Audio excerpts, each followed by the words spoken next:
Eu sou Carlos Maranhão. Meu nome inteiro é Carlos Roberto de Souza Maranhão. Mas eu acho que ninguém sabe, a não ser minha mãe. Eu nasci em Curitiba no dia 26 de outubro de 1947. Descobri dias atrás que eu nasci exatamente no mesmo dia, mesmo mês e mesmo ano que a Hillary Clinton. Mas eu acho que ela está um pouco mais envelhecida do que eu. Eu nasci no centro de Curitiba.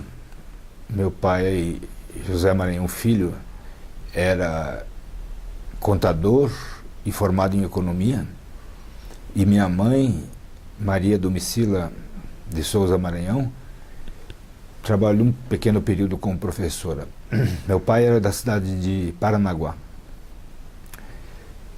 Minha mãe, da cidade da Lapa. Eles casaram em 1946 e eu fui o primeiro dos 4 filhos. Nasci na maternidade Romanó, na rua Conselheiro Laurindo. E meus pais moravam, foi minha primeira residência, na Praça Tiradentes. Praça Tiradentes 335, apartamento 8, no 4º andar. E nós ficamos lá até eu ter 9 anos, quando meu pai comprou uma casa no remoto, distante bairro do Portão. As pessoas ficavam... Me lembro que pessoas da família diziam assim: nossa, se mudaram para uma fazenda, que longe.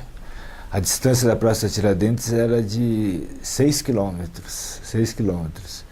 Aí já tinham nascido meus 2 outros irmãos e mais tarde nasceu o terceiro.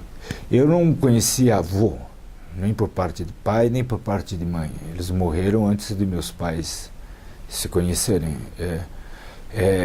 Em compensação, fui muito ligado às minhas avós. A minha avó paterna, que nasceu em Mato Grosso, e a minha avó materna, que era da cidade da Lapa também.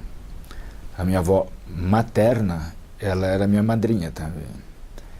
E ela morreu há 3 anos, com 103 anos. Não posso dizer que estava com saúde, mas até 100 anos ela estava bastante bem. Eu tenho uma foto na minha casa dela, feita pelo meu irmão, quando ela estava com 99 anos, e ela estava lendo a revista Veja São Paulo, na qual eu trabalhava, que não circula em Curitiba, mas minha mãe recebia regularmente. Ela estava lendo sem óculos, coisa impressionante. A minha outra avó paterna, que eu estava falando, ela morreu com 84 anos, eu acredito. E eu era muito ligado a ela, muito, minha vida toda. E sempre me impressionou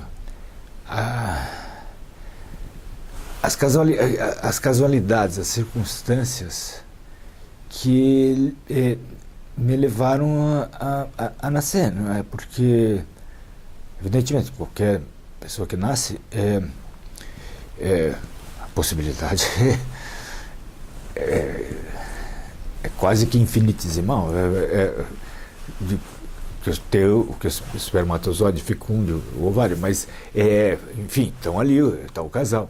Mas, no caso, a minha avó, ela nasceu em Mato Grosso, na cidade de Cáceres, e ficou órfã, muito pequena, foi criada por uns tios, e foi dada, era assim, em casamento, aos 14 anos. Ela casou, e parece que o primeiro marido dela o tratava bem. Tudo.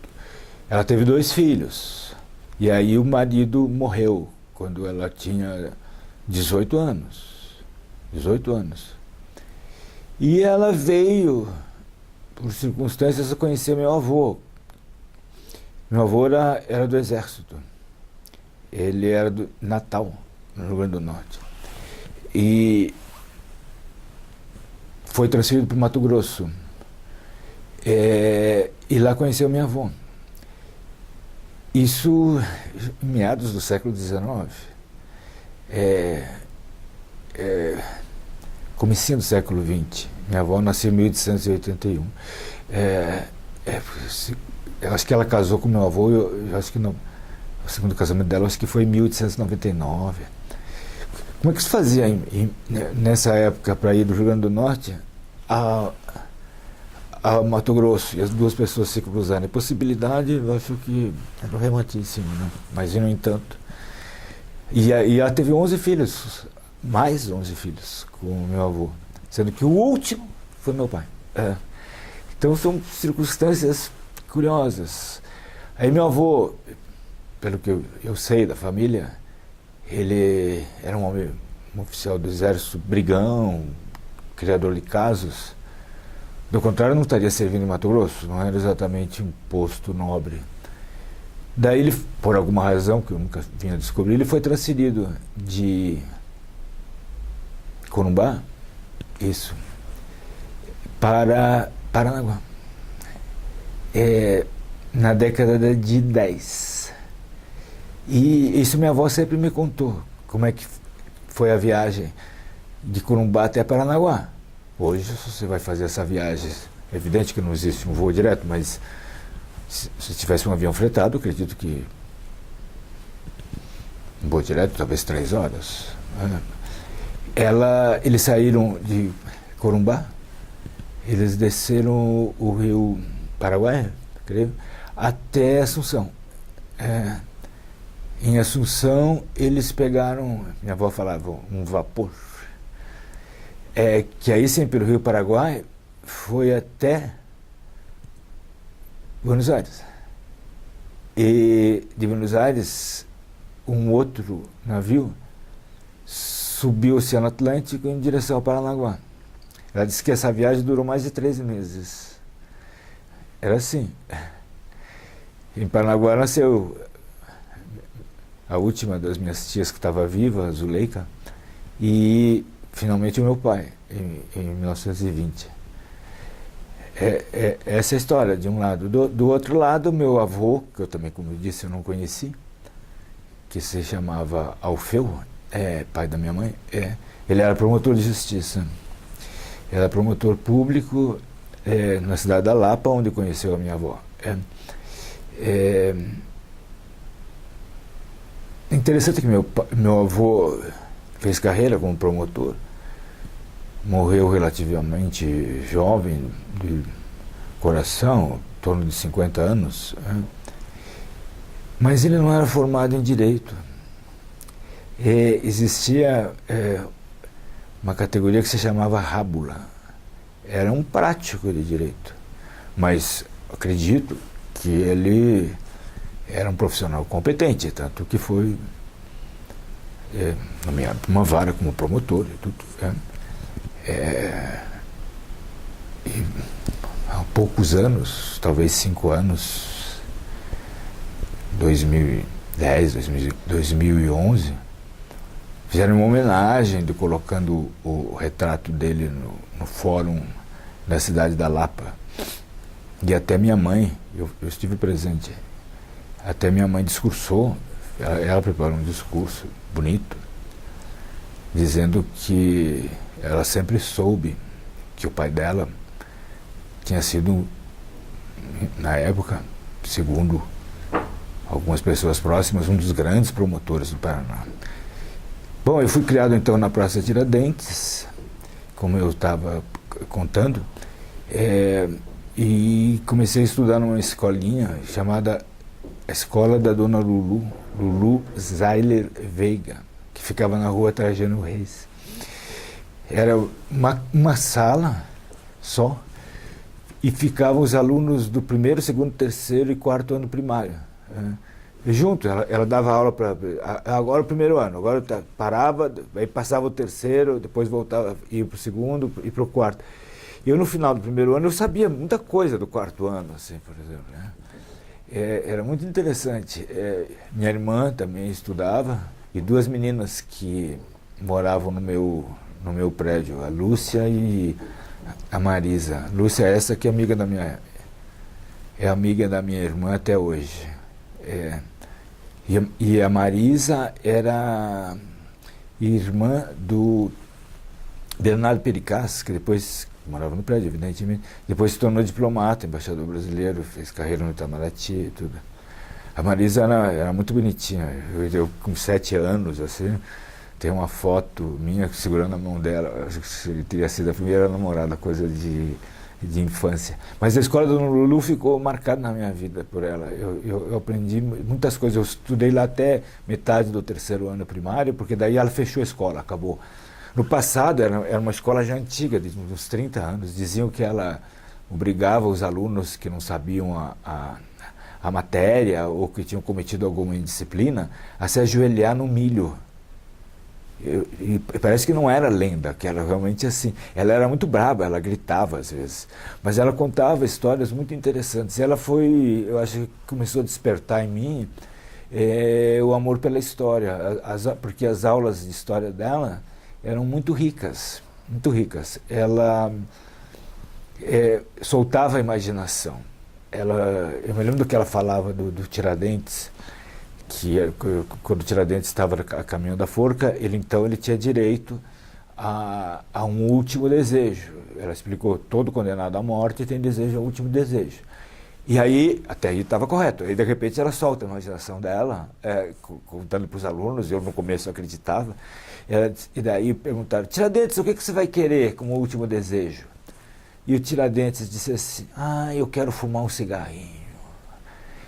E aí a dona Lulu acendeu o cigarro, porque ela fumava durante a aula. Era muito engraçado.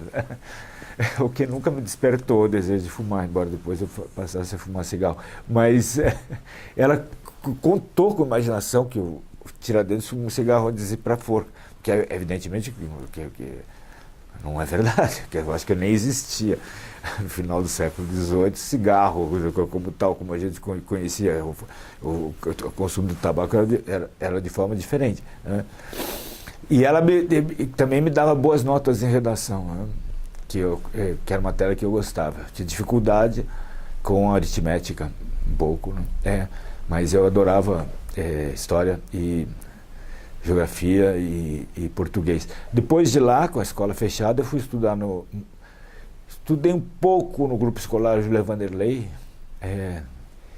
que era no alto da Vicente Machado, e depois estudei no Colégio Bom Jesus, onde tive bons professores. No ginásio, eu entrei no Colégio Estadual do Paraná, primeiro de manhã e depois, quando eu estava no colegial, à noite. E eu vou contar uma coisa que normalmente eu não conto. Eu queria ser jornalista, mas também estava um pouco dividido. Quando eu tinha por volta de 17 anos, 16, 17, mas eu precisava estudar direito também, e tinha planos que eu alimentei por alguns anos até desistir, de tentar prestar vestibular no Instituto Rio Branco para seguir a carreira diplomática. Eu acho que foi uma decisão acertada que eu tomei de desistir dessa possível carreira, que eu gosto de viajar, eu gosto de estudar línguas e tudo, mas eu acho que eu não seria feliz, eu ia amargar lugares difíceis e tal, até, quem sabe, atingir postos maiores. E eu optei pelo jornalismo, um pouco por casualidade, e fiquei comigo mesmo, eu acho que eu vou começar como jornalista, mas vou estudar direito.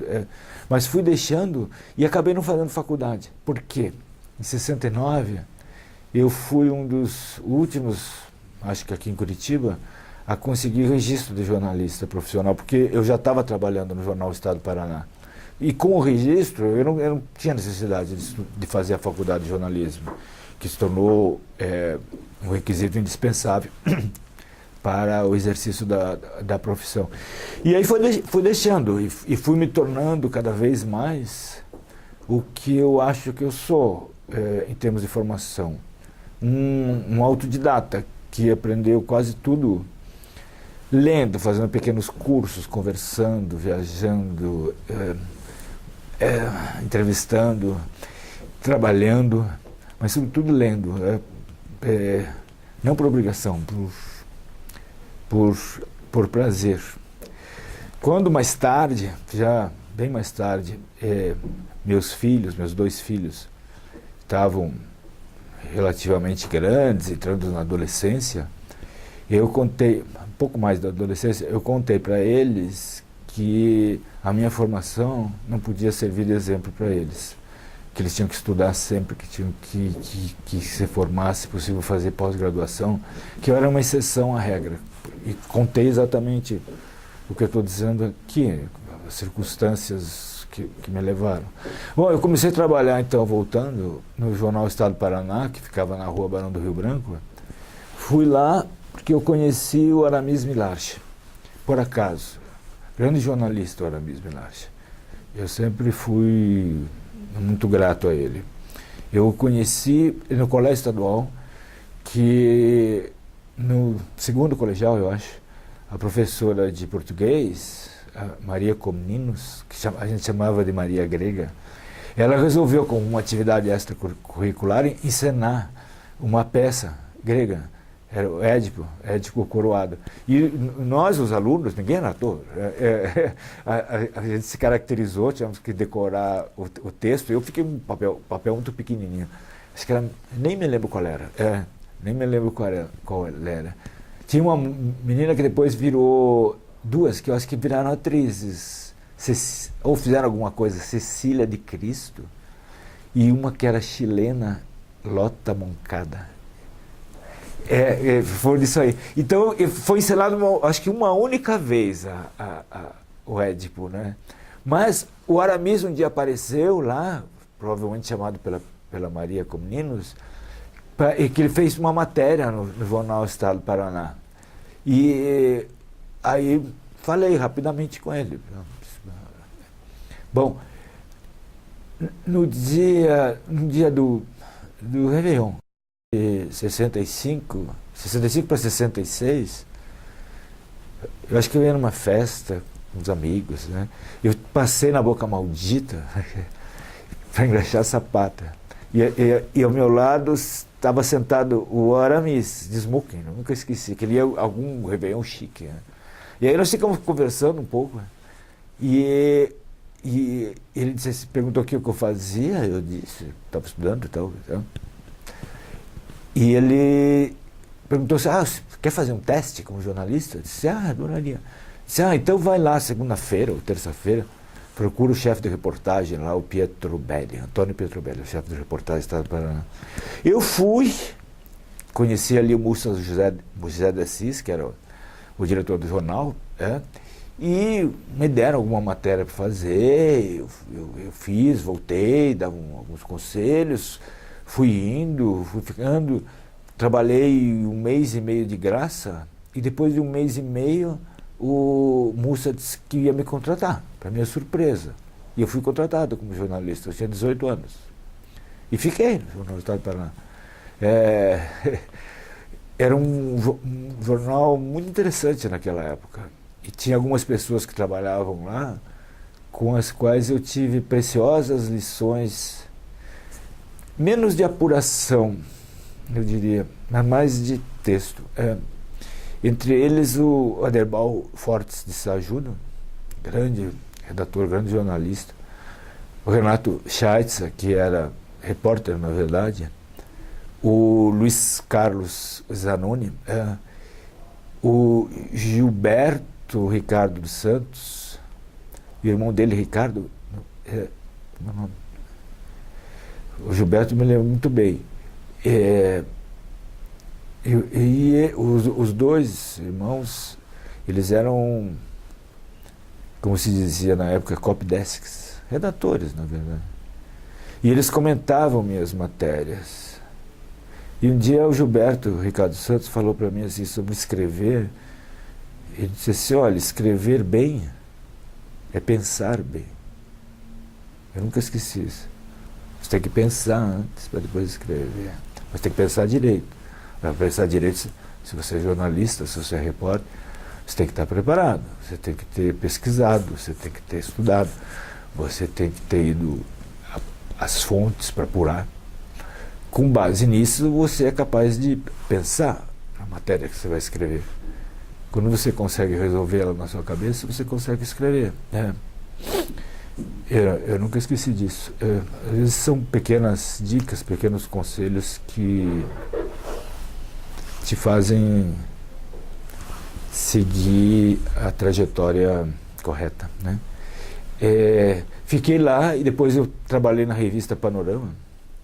Era uma revista mensal que tinha em Curitiba, que era de propriedade na época do José Cury. Depois ele teve como sócio, era um paulista, o Carlos Eduardo Fleury. Trabalhava lá, naquele momento, um jornalista carioca chamado Araquém Távora, que escrevia muito bem. Me deu umas dicas também muito legais. Embora fosse uma pessoa meio complicada, assim, do ponto de vista, hoje em dia, não sei se a atuação dele seria considerada aceitável, assim, em termos de relacionamento com fontes, essas coisas. Mas, enfim, mas era um jornalista competente. E tinha o Hermes Astor Seto, que era filho do fundador da revista. Ele era fotógrafo, diagramador, ele era tudo. Fiquei amigo do Hermes. E eu gostava muito de trabalhar na revista, fazer matérias e tal. Era o momento que existia a realidade, a gente tentava fazer assim umas matérias assim, inspiradas, copiadas da realidade. Claro que sem a mesma qualidade, sem as mesmas condições, evidentemente, mas perfis, matérias, etc. E lá na Panorama eu fiz uma matéria que me deu muita satisfação, que eu me empenhei muito para conseguir, que era um perfil do ex-governador Moisés Lupion, que era um homem que estava desaparecido assim do noticiário. Ele tinha a imagem do Paraná de ser tipo de um símbolo assim da corrupção, né? Isso de um lado. De outro, ele tinha sido um político importante, né, na história do Paraná. E de outro, ainda tinha uma aura em torno dele, que ele morava naquele castelo, na Avenida Baté, um castelo de verdade, né? Copiado de um castelo do Loire. E ele quase não aparecia, e eu consegui descobrir onde ele tinha um escritório, fui. Até que um dia ele me deixou entrar na casa dele, no castelo. Conversamos um pouco, ele não quis conversar muito, mas eu já tinha falado com outras pessoas e tal. E eu fiz uma matéria rara. Eu me lembro do título, que era um antigo slogan dele: "Este você já conhece". Me disseram que ele gostou da matéria. Tinha um amigo dele que tinha me ajudado, Raul Vaz, que foi presidente do Tribunal de Contas do Estado. E ele que me dava esse retorno, esse feedback. E até publicou, depois dessa matéria, um livro que ele, Raul Vaz, fez, né? E, para minha surpresa, dias atrás, agora em outubro de 2016, eu estava em Brasília, onde houve o lançamento do meu livro, que eu publiquei agora esse mês, a biografia do Roberto Tivita, o dono da banca, e fui jantar com 2 jornalistas, dos quais eu me dou, um da Veja, e o outro do Estadão, chamado Leonêncio Nossa. O Leonêncio, grande repórter, ele está escrevendo uma biografia do Roberto Marinho, e estava pesquisando para um outro projeto, que eu não sei exatamente qual era, e durante o jantar, dividimos uma garrafa de vinho em 3, né? Ele disse para mim, eu fiquei pasmo: "Olha, nas minhas pesquisas, eu encontrei um perfil que você fez que você não vai lembrar, que você escreveu sobre o Moisés Lupion". E eu disse, aí voltou a memória, eu tinha esquecido disso. E ele me disse que tinha gostado muito porque mostrava exatamente como ele vivia, como ele estava esquecido, o que é você ter tido poder, embora tivesse dinheiro ainda, mas não tinha mais influência política nem nada, meio que escondido, essas coisas todas. E disse que foi muito útil no trabalho dele, nas pesquisas que ele estava fazendo. E eu disse, nossa, o nome dele é Nossa, não foi trocadilho. Mas eu estou espantado porque eu não me lembrava disso. Eu tinha 19 anos, eu acho, quando escrevi isso. É um trabalho de juventude, eu nunca mais reli, eu não sei. Aí voltou à memória, eu estou tentando encontrar o texto, acho que eu tenho em algum lugar. Mas fiquei uns tempos na Panorama e tal, que eu tinha o sonho, comecei a alimentar o sonho de trabalhar na chamada grande imprensa. Grande imprensa, quando a gente está falando do final dos anos 60, começo dos anos 70, era São Paulo ou Rio de Janeiro. Eu achava que aqui no Paraná, é muito difícil você sobreviver só como jornalista. O salário de jornalista era de um lado baixo e normalmente os repórteres, redatores, editores e tal, eles tinham um emprego público, né? E não era isso que eu desejava, ou outras atividades. Eu queria trabalhar num lugar só. Eu era leitor da Realidade, era leitor da revista Cláudia. Eu gostava muito de revista, lia a revista Manchete também. Quando saiu a Veja, em 68, eu conto até isso no pós-fácil do meu livro, que as pessoas podem acreditar ou não, mas eu comprei o primeiro número da Veja na banca do Leal, na Boca Maldita, assim como eu comprei o número 1, da Realidade, numa outra banca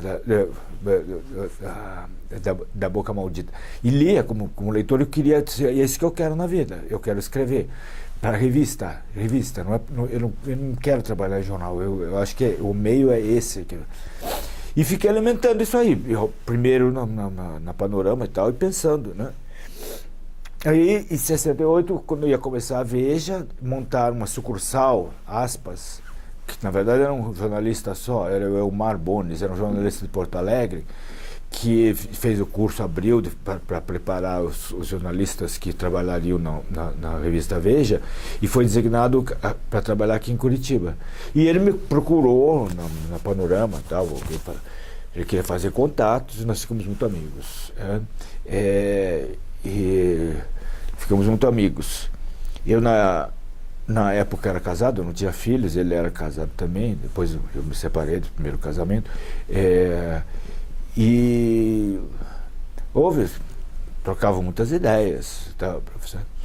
E em 70, começo de 70, foi lançar a revista Placar, a revista semanal de esportes, um projeto grande e tal. Abril apostava de um lado na Copa do Mundo, que ia se realizar naquele ano na cidade, no México, e de outro no surgimento da loteria esportiva, né?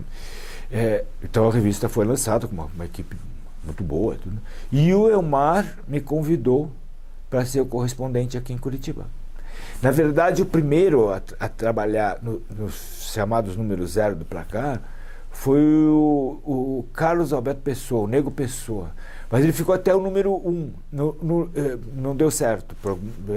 No número 2 apareceu o meu nome no expediente, como correspondente e colaborador. Foi o único lugar que saiu meu nome quase completo, Carlos Roberto Maranhão. Mas aí logo eu passei a assinar só Carlos Maranhão e ficou. Eu trabalhei aqui no Placar, em Curitiba, durante cerca de 2 anos, sendo que no segundo ano eu também era correspondente da Veja. Então eu passei a ter contatos em São Paulo e tudo, e eu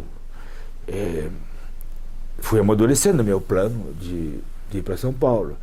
Acabei sendo convidado por um jornalista paranaense, mas que eu não conhecia, muito menos aqui no Paraná, nem de São Paulo, chamado Jairo Regis. O Jairo havia trabalhado em Curitiba, que jornal, não sei que jornal, eu sei que trabalhou na Rádio Guaracá, Correio de Notícias, pode ser, talvez, não sei. Mas daí ele foi para o Rio de Janeiro, trabalhou no Ministério do Trabalho, com o ministro Maurício Silva, esse era do Paraná, né? E trabalhou na Bloco Editores e tal, e até que ele foi para a Editora Abril como redator-chefe e depois diretor de redação da Placar. e pintou uma vaga de repórter, ele sabia do meu interesse, ele me convidou, eu fui. E é outra pessoa que eu sou extremamente grato. Sou grato ao Aramis, que me indicou para o estado do Paraná. Sou grato ao Elmar Bones da Costa, que indicou meu nome para o placar. E sou, sobretudo, grato ao Jairo por ter me levado para São Paulo, ter apostado em mim, né? E eu fiquei no placar muitos anos, em 3 encarnações, digamos assim. Eu fui de correspondente aqui em Curitiba, a diretor de redação, né? Em vários períodos e momentos da revista. Nesse tempo, no plano familiar, eu me separei do meu primeiro casamento e saí de placar. Trabalhei cerca de 2 anos na Veja, em São Paulo. E aí conheci a filha do Jairo, uma das filhas do Jairo, a Marici, com quem eu vinha casar. Já essa altura eu não estava em placar, ou seja, não havia, digamos, esse conflito de interesses. E com ela tive 2 filhos, o Tiago e a Gabriela. O Tiago, mais velho, é jornalista como eu. Ele trabalha hoje na Sport TV, que é o canal de esportes da Globo. Depois de ter trabalhado sempre, eu nunca o indiquei para trabalho nenhum. Quando ele me disse que queria ser jornalista, eu disse que ia ser um caminho difícil, mas que eu poderia ajudá-lo com conselhos, com orientação, mas eu não ia pedir emprego para ele. Ele tinha que se virar. E ele se virou sempre. Trabalhou na agência Reuters, trabalhou no IG, trabalhou na revista Exame, trabalhou na TV Bandeirantes, na ESPN, aí foi para a TV Globo, trabalhava no Bom Dia São Paulo, o jornal que vai de manhã, e até que foi para a Sport TV, que era o que ele queria, que ele gosta muito de futebol, de esportes em geral. E ele fez um bom trabalho na Olimpíada de Londres em 2012. Em função desse trabalho, ele foi convidado para fazer algo que eu sempre quis, que eu não consegui, que é ser correspondente no exterior. Houve algumas possibilidades em determinados momentos da minha carreira profissional de que eu fosse, mas no fim nenhuma deu certo. E o Tiago foi convidado para ser correspondente em Tóquio. Ele foi com a mulher dele, que era casado, ele era correspondente na Ásia, ele fez um trabalho muito legal. Inclusive, quando ele estava indo, eu dei 2 conselhos para ele. Ele disse: Tiago, o primeiro conselho que eu te dou é o seguinte: não deixe ninguém se hospedar na sua casa. Por melhor que você vá morar em Tóquio, o teu apartamento vai ser relativamente pequeno. E ninguém vai para o Japão para ficar um fim de semana. As pessoas vão tirar completamente a tua privacidade. Descubra os nomes de alguns hotéis em mais de uma faixa de preço. Quando as pessoas disseram para você: eu estou indo para o Japão, disse: legal, você já tem hotel? Eu te sugiro isso, isso e isso. Ele não seguiu muito à risca esse conselho. Chegaram a ter hóspedes, mas enfim. E o segundo conselho que eu dei para ele foi: tenta, logo que você chegar, um visto para você ir para a Coreia do Norte.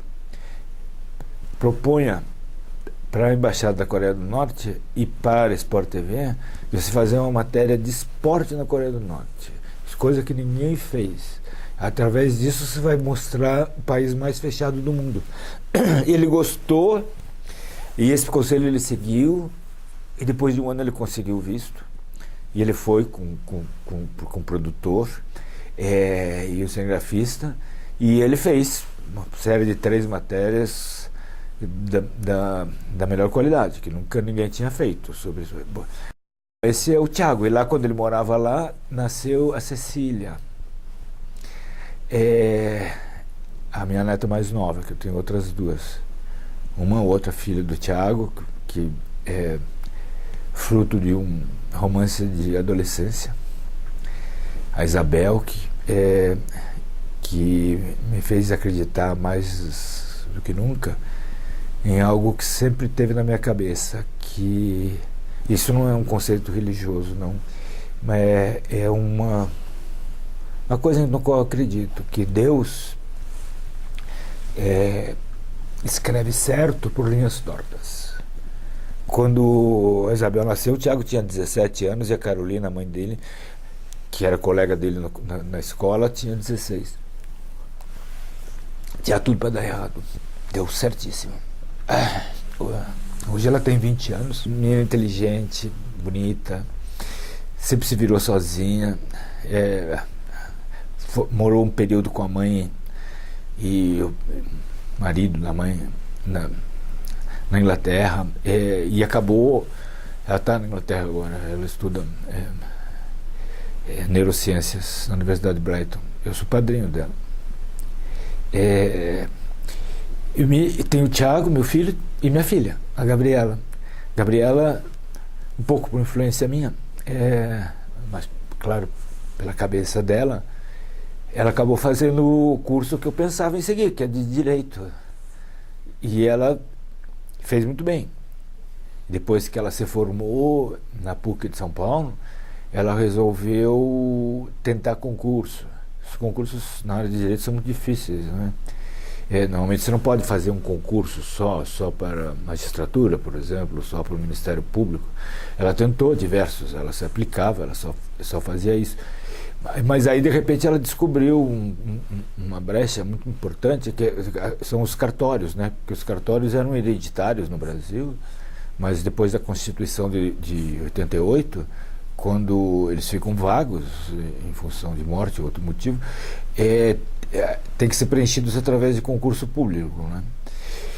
São concursos muito difíceis e que participam, inclusive, juízes, promotores, porque eles entram nos concursos já com pontuação. Então, para quem não era apenas formado em Direito, é mais difícil a classificação final, mas ela foi aprovada e acabou assumindo um cartório de registro civil numa cidade no interior de São Paulo chamada Guaíra, que fica perto de Barretos. Ela foi para lá com a cara e coragem, sozinha, e acabou conhecendo, namorando, a única pessoa, eu acho, na cidade com quem ela poderia casar, como de fato aconteceu, que era o juiz de Direito.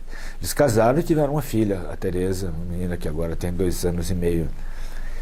Eu gosto muito dos meus filhos, e eu tenho uma ligação especial com o Tiago em função do trabalho, da profissão, e uma ligação muito profunda com a Gabriela em função de uma identidade que eu tenho com ela e por uma decisão que ela tomou sem que ninguém lhe dissesse que devia tomar, que foi de morar comigo.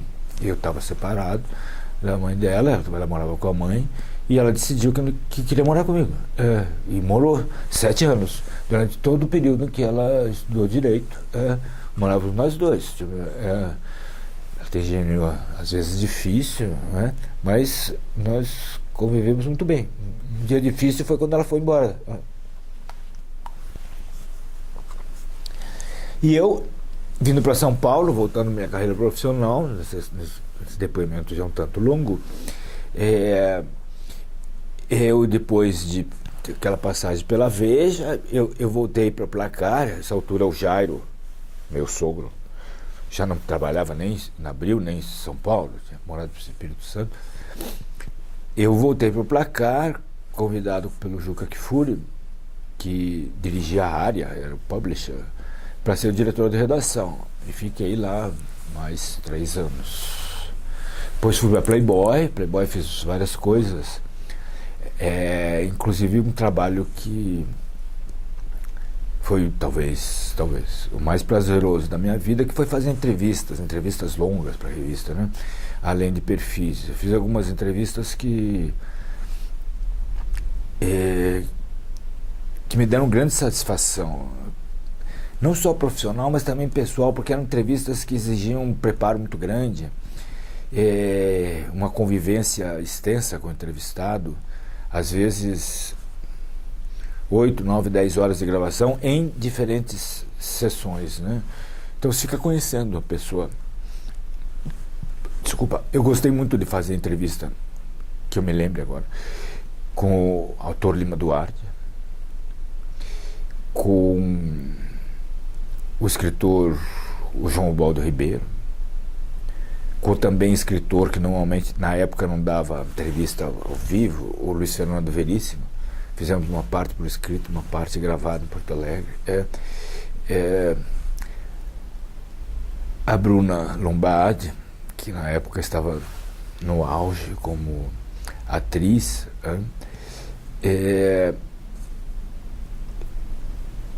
o presidente da Varig, o Hélio Schmidt. E as melhores dessas entrevistas, eu até escrevi um livro que saiu em 2016, Histórias da Playboy, que foi editado pela Panda Books, que tinha várias pessoas que trabalharam lá, escreveram um texto, um depoimento. E eu falei um pouco sobre entrevistas, e eu disse que as melhores entrevistas que eu fiz foram aquelas que o entrevistado não queria me receber. Que as que eu mais tive que batalhar, que eu tive que ser muito insistente até conseguir. As que eu fazia com facilidade nem sempre, a pessoa estava louca para falar, mas às vezes, sei lá, depende, uma boa entrevista depende das duas partes, né? Mas quando é você que batalha, depois de muito tempo, e até que conquista a confiança e fala, o resultado pode ser bom. Foi o caso do Lima Duarte, que ele não queria falar. Ele estava no auge da novela Salvador da Pátria. Ele era muito assediado. A agenda dele estava muito ocupada. E ele achava que... mais uma entrevista sobre minha vida. Nossa, viajei com ele. Fui, tentar atrás dele, tentar convencê-lo. Até que foi. E para minha satisfação, ele um dia foi no programa Roda Viva, da TV Cultura de São Paulo. E sem que ele perguntasse, ele disse assim, falando de entrevista, eu quero aproveitar para dizer que a melhor entrevista que eu dei na minha vida foi para o jornalista Carlos Maranhão, a quem eu aproveito que faço uma homenagem aqui no ar. Do nada, assim. Aquilo para mim foi uma recompensa e mostrar que você só consegue as coisas batalhando, duramente. Da Playboy, eu fui no começo de 91 para a Veja São Paulo. A Veja São Paulo entrou definitivamente na minha vida. Foi um momento muito importante. De um lado, coincidiu, eu me separei da Maricia, mãe dos meus filhos. E passei a morar sozinho. De outro, eu fui convidado para dirigir a revista que o Roberto Tivita tinha criado. Ela era encartada dentro da Veja, ela não estava num bom momento, mas eu tive muita liberdade para, inclusive, contratar pessoas e tudo, e eu diria que eu formei boas equipes, é uma coisa que me orgulha muito profissionalmente. Vários jornalistas de primeiro time no Brasil, eles começaram a trabalhar comigo e eles reconhecem isso. Na Veja São Paulo, quando eu fui para lá, eu levei uma repórter que havia trabalhado no comecinho da carreira dela comigo na Playboy, que eu considero a maior repórter do Brasil, a Mônica Bergamo. Ela fez grandes matérias na Veja São Paulo. Eu convidei para ser o editor do roteiro da semana um jovem repórter que também havia trabalhado comigo na Playboy. Foi o primeiro emprego dele. O nome dele é Sérgio Dávila. Ele é o editor executivo da Folha de São Paulo já há alguns anos. Trabalhavam também comigo o Marcelo Duarte, que começou a carreira comigo no Placar, e que tem uma série de livros sobre guias dos curiosos, e tem uma editora, a Panda Books, programas de rádio, televisão e tudo. E o jornalista Alfredo Ogawa, que foi diretor depois da Quatro Rodas e foi diretor de serviços editoriais da Abril. Todos eles começaram a trabalhar comigo. E a gente se costuma marcar um almoço assim, tipo uma ou duas vezes por ano, que é difícil conciliar a agenda de todos, para conversar. A gente chama de Virginia Old. E eu fiquei 22 anos na Veja São Paulo, à frente dela, como editor executivo, diretor de redação, diretor editorial. E em parte desse período, a Veja São Paulo se tornou a segunda maior revista da Editora Abril em circulação semanal, em faturamento publicitário e em margem de lucratividade, atrás apenas da Veja. Isso era muito difícil, porque a Veja São Paulo tem, como qualquer revista, tem 3 fontes de receita: a venda em bancas, assinaturas e publicidade. A Veja São Paulo só tinha publicidade, porque ela é encartada dentro da Veja, você não pode comprá-la, não é? Foi um período muito, muito legal. E depois eu passei a ficar responsável também, como diretor editorial, pela Veja Rio, e lancei 2 outras Vejinhas, a Veja Belo Horizonte e a Veja Brasília, que depois que eu saí da Abril, infelizmente, elas foram fechadas, mas a Veja Rio continua e a Veja São Paulo também, claro.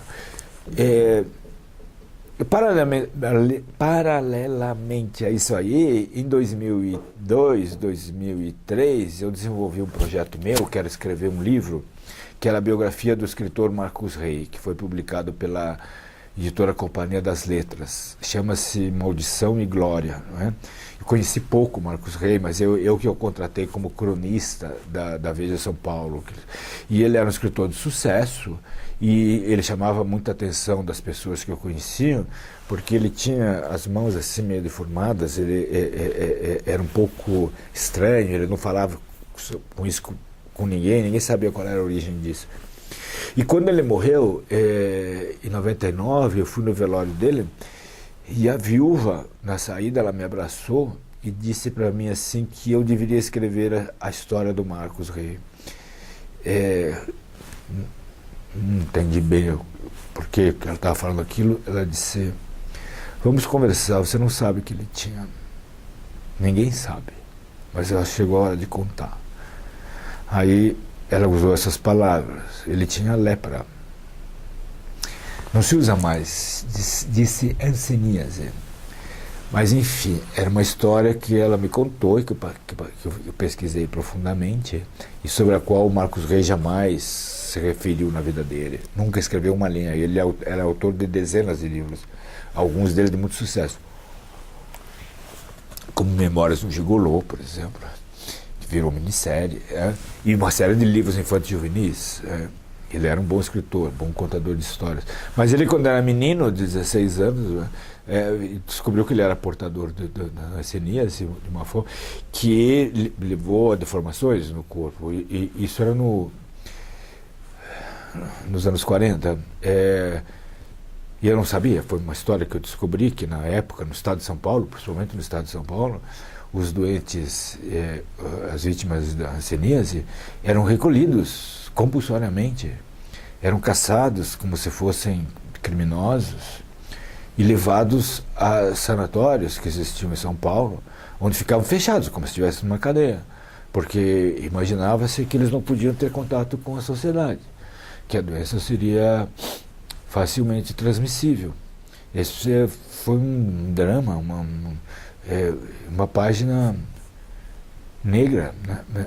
Porque a internação compulsória, formalmente, ela só foi revogada no começo dos anos 70.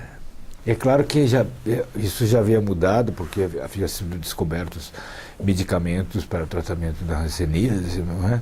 E a partir do momento eu vim a descobrir que você começa a ser tratado, você deixa de transmitir, né?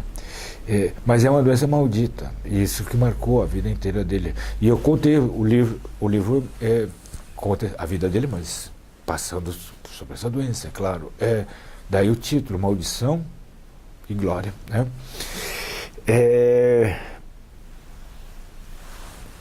Em 2012, passou-se o tempo, eu tinha há muito tempo ideia de fazer outro livro, sempre foi meu projeto nos últimos anos. Eu não tinha ambições, digamos, de continuar em cargos executivos, fazer outras revistas, eu queria fazer livros. Surgiu a oportunidade com um convite do Roberto Tivita, o dono da Abril, que ele resolveu, que disse que queria escrever as memórias dele, e me chamou perguntando se eu topava fazer esse trabalho com ele. Eu disse que sim, e propus a ele que a gente fizesse uma série de entrevistas gravadas por ordem cronológica, né? E seria um livro dele, meu trabalho seria muito de ghostwriter, de editor, de pesquisar, de conduzir as entrevistas, e assim foi, fizemos 8 sessões, no total de 16 horas, e ele, o Roberto Tivita, no começo ele desmarcava às vezes nossos encontros em função de compromissos profissionais, problemas de saúde, eventualmente, ou viagens, mas lá pela 6ª entrevista, ele ficou muito entusiasmado. Eu acho que a pessoa gostou, ele gostou de lembrar tudo aquilo. E chegou a marcar 37 sessões comigo no ano de 2013. Infelizmente, a 8ª foi a última, na véspera do Carnaval, porque na véspera do Carnaval, que ele foi passar no Rio de Janeiro para assistir o desfile das escolas de samba no camarote da revista Caras, e no dia seguinte ele voltou para São Paulo porque ele iria se internar no hospital, no Sírio-Libanês, para um procedimento de desobstrução de uma aorta, que seria feito através de colocação de um stent através da virilha, né? Era um procedimento que, pela literatura médica, tem um risco de 2%.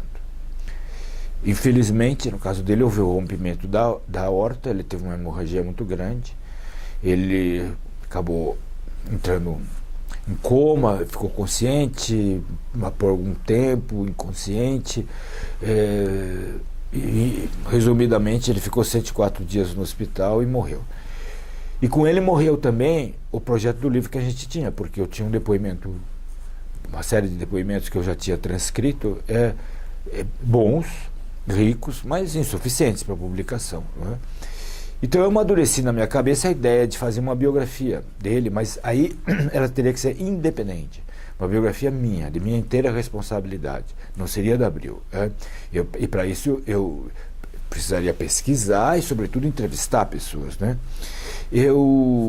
Depois de 6 meses, mais ou menos, eu fui falar com os filhos do Roberto Tivita para falar desse meu projeto e pedir uma luz verde, que seria necessário, não para fazer biografia autorizada, mas porque se eles fossem contra o projeto, eles, primeiro, não me dariam entrevistas, eles não desencorajariam a mãe, primeira mulher do Roberto Tivita, a falar comigo, não me cederiam documentos de família, e certamente iam pedir para pessoas próximas que não me entendessem, porque eles não queriam que saísse uma biografia do pai. Mas eles acharam que tudo bem, que eu estaria credenciado a fazer, que era uma boa ideia, e não me puseram condições. Então eu saí a campo, e para fazer esse livro eu tomei a decisão mais difícil da minha vida profissional. Depois de muito refletir, eu resolvi pedir demissão da Abril, onde eu estava há precisamente 42 anos. Eu fiz isso por 2 razões. Primeiro, porque para fazer o livro eu precisava ter uma dedicação exclusiva. E eu sabia que esse trabalho não levaria menos de 2 anos. E segundo, para fazer um trabalho independente, como eu sei que eu fiz, eu não podia estar trabalhando na Abril. Seria uma contradição. Como? Ele disse que fez um livro independente sobre Roberto Tivita, mas é funcionário da Veja, trabalha na Veja de São Paulo, é uma coisa ou outra. Haveria um conflito de interesses, né? Então eu saí. Eu sempre me cuidei, digamos assim, tanto da minha saúde como do meu bolso, né? Procurei investir, recebia da Abril prévio, tive adiantamentos da Companhia das Letras de direitos autorais, e depois que meus filhos cresceram, minhas despesas diminuíram. Eu tinha condições de me manter e de fazer realmente o que eu queria. E finalmente ele ficou pronto, foi lançado agora, e eu vim para Curitiba exatamente para lançá-lo, depois de ter de noites de autógrafo, assim dito, em São Paulo, em Brasília e no Rio de Janeiro. E agora, o que eu vou fazer? Outro livro. Qual livro? Ainda não sei. Ideias são difíceis. Eu tenho algumas ideias vagas, mas quando a gente tem, inclusive, ideias para livro, a gente não deve falar muito, assim, porque elas sempre podem ser roubadas, né? E antes de mais nada, um autor tem que se convencer de que o projeto é bom, né? Eu vou fazer, eu pretendo continuar escrevendo, e eu tenho um outro sonho que eu espero realizar, que seria ir para a Copa do Mundo de 2018, na Rússia, porque, embora eu não tenha falado muito sobre futebol, eu sempre gostei de futebol, desde menino, torci pelo Atlético a partir dos 10 anos de idade. O primeiro jogo que eu assisti, sozinho, porque na minha família, meu pai, tios, não tinha ninguém que era ligado ao futebol, que assistia. Né? Fui assistir um jogo no estádio Joaquim Américo, antigo, em 58. Atlético Paranaense contra Água Verde. Eu me lembro de várias coisas desse jogo, eu tinha 10 anos. Me lembro que o goleiro do Atlético chamava-se William. O William tinha o zagueiro Araújo, Damião e Araújo, Belfari, Toca Fundo e Sano. Começava assim. O ataque era Isabelino, Geraldino, Taíco, Gaivota e Péricles. E eu, no Água Verde jogava o Pianoski, goleiro. Tinha, eu não me lembro dos jogadores, mas eu me lembro que a chamada linha média, Ferramenta, Gans e Café. E quando os dois times entraram em campo, eu não tinha decidido ainda para quem eu ia torcer, que eu ia ser torcedor do Atlético. Eu tinha uma tendência, mas não tinha decidido. Decidi antes do jogo. E foi sorte, porque o Atlético perdeu esse dia por 4-1. Se eu fosse decidir depois, eu poderia ter optado por torcer para o Água Verde, que depois virou Pinheiros, depois se fundiu, até que fusão com o Colorado, o antigo Ferroviário, deu lugar ao Paraná Clube. Mas eu fiquei com o Atlético e acompanhei. Aquele ano o Atlético foi campeão paranaense. Me lembro que foi campeão paranaense com o jogo que ele ganhou do Rio Branco de Paranaguá, que eu escutei pelo rádio. E vibrei muito naquele domingo, era o dia do meu aniversário. Ele foi campeão no dia 26 de outubro. E aí, como jornalista do Placar e depois da Veja, eu, por circunstâncias diversas e tudo, eu cobri 9 Copas do Mundo. Eu fui, a primeira delas em 74, na Alemanha, pelo Placar. Em 78 eu cobri a Copa da Argentina pela Veja. Em 82, que foi uma Copa inesquecível na Espanha, eu trabalhei para o Placar, um pessoal maravilhoso, era o Juca Kfouri, que coordenava, o Marcelo Rezende, que hoje apresenta o programa de televisão, era repórter do Rio, 2 grandes fotógrafos, o JB Scalco, que morreu precocemente, e o Rodolfo Machado, e tínhamos meio como agregados assim na equipe o Alberto Dines, famoso jornalista que foi editor-chefe do Jornal do Brasil, que estava fazendo matéria para uma história, tipo romance da Copa, para a revista Playboy, né? Foi uma belíssima Copa com uma grande decepção da derrota do Brasil para a Itália. Eu que escrevi a matéria do Brasil perdendo. E tem gente que lembra essa matéria até hoje. Às vezes eu vou em faculdade de jornalismo, as pessoas têm meio vivo, não sei, por alguma razão eu escrevi segurando as lágrimas. Eu gostava demais daquela seleção, gostava daqueles jogadores e sinceramente eu torcia para o Brasil. Em outras Copas houve momentos que eu não torcia exatamente pelo Brasil. Torcia por bom futebol, que eu sempre gostei. Bom, 82 e 86, eu era diretor de redação do Placar e o Juca era, que era o publisher, e o Juca comandou a equipe na Cidade do México e eu fiquei fechando a revista em São Paulo. Em 90 eu não estava fazendo esporte, nada, eu estava na Playboy, acompanhei a Copa pela televisão. Estava em casa quando o Maradona deu o passe para o Canidia fazer o gol da Argentina contra o Brasil, que nos eliminou precocemente. Mas a partir daí eu fui em todas. Em 94, trabalhando para a Veja, fui para os Estados Unidos. Em 98, pela Veja também, eu coordenei a equipe na Copa da França, que foi maravilhosa também, por ser na França. Né? Em 2002 eu fui sozinho pela Veja, estava um momento de grande contenção de despesas, ia ser muito caro, mas eu fui para a Coreia e para o Japão. Depois, em 2006, eu fui para a Alemanha, também pela Veja, e eu me surpreendi, disse, nossa, só na Alemanha já é a segunda Copa que eu vou, será que eu estou velho? Em 2010, na África do Sul, em 2014, que foi a última, eu já estava saindo da Abril, mas eu tinha acertado com a Veja que eu ia acompanhar a Copa do Brasil aqui, para escrever para a Veja, e estava lá em Mineirão no dia do 7-1. Espero agora que eu vá na Rússia de alguma forma. Né? Quem sabe eu escrevo um livro sobre a Rússia. Mas é interessante esse processo. Você começa a falar e vai, um assunto puxa outro, né?